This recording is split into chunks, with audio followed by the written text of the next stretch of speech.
8-ші аудиомәтін. Қазақстанның 7 кереметі. Әрбір халық өз жерінде пайда болған адамзат мәдениетінің асыл да бағалы құндылықтарына жататын ескерткіштерді түгендеп ардақтауы тиіс. Қазақ жерінде де әлемге танымал ғажайыптардан кем түспейтін кереметтер бар. Олар таңбалы тас суреттері, алтын адам, Маңғыстау жерасты мешіттері, Қожа Ахмет Яссауи кесенесі және Астана Бәйтерек кешені.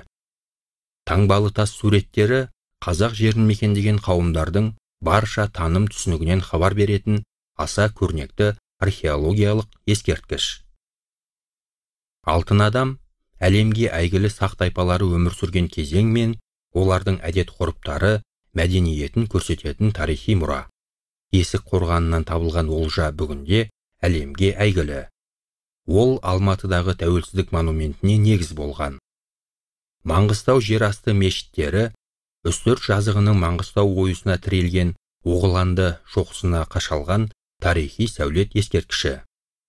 Қожа Ахмет Яссауи кесенесі Түркістан қаласында орналасқан шығыс халықтарының тамаша сәулет өнерінің бірі.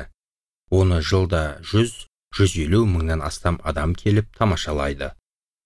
Астана Бәйтерек кешені Есіл өзенінің жағасындағы Қазақстанның астанасы Астана қаласында орналасқан заманауи монумент.